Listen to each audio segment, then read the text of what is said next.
Oh, there's many ways technology has helped the art form of DJing.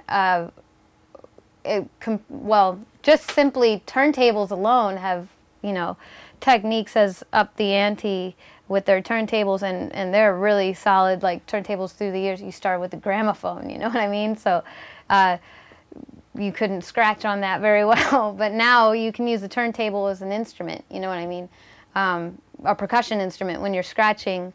And then, like, as far as the mixer goes, the fader technology, the crossfaders, they're way more clean and sharp, and which enables you to do more complex patterns and techniques and stuff like that. You know, the technology, like the preamps and stuff inside the mixer, the sound quality is so much better. So stuff like that, needle technology, you know, for scratching and mixing and stuff like that. So DJ-wise, just your basic setup, the technology enhances the set. But then when you involve the computer, it like opens up a whole nother realm. One of the reasons why we had the idea for the whole MIDI turntable thing, which we now realize it had nothing to do with the turntable. You could just make, what they did was they made an analog to digital converter. That's what the Serato box is. And then you just plug it into your mixer, and you plug the turntables into it, and you plug the laptop into it, and runs through USB, and you're done. And it basically enables you to play MP3s or waves or any sort of audio format on the turntables. You can move it, scratch it, mix it, pitch it, it doesn't mix things for you. You still have to mix and scratch and do everything the way you do with a normal record. It just enables you to play something off your computer, which opens up so many doors and takes down all the limits, because before you were just limited to the records that you had in your record bag that you bring to the gig. You can only carry so much.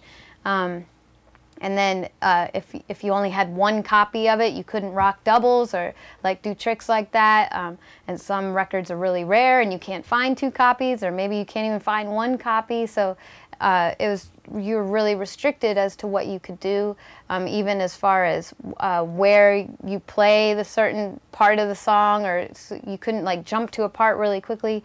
And the laptop and the software technology totally takes away all those limits. You can use cue points and jump to certain parts of songs.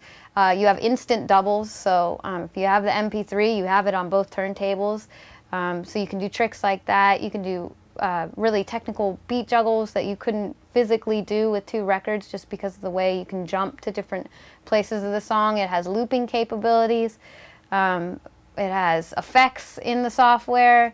And just being able to tailor make your sets and play original tunes that maybe you made right before you got to the club or something like that. You could do that on CDJs and like burn it to CD, but I mean, you couldn't like edit on the fly. Like I can edit something and play it instantly now. Like I could take a microphone and go out into the crowd and have someone say, "Yeah, boy," and then like scratch it immediately. Like you can do so much stuff.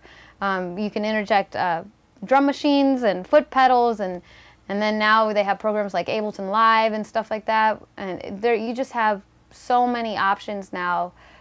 With the technology that's available as a DJ, that a lot of people are like, you know, at first they were like, oh, it's killing the creativity, but really, if you're a good DJ and you have really good tools, you'll just be better if you utilize those tools. If you're a crappy DJ, you're still going to be crappy. So like the tools don't make you better, but if you are creative and you have skills, you can do so much more, and it completely enhances your sets. It makes it a lot more of a live show rather than just playing other people's music. Like, you can play all your own music. You could create it right there and play it, you know, on the turntables. It's too much to say in one sentence.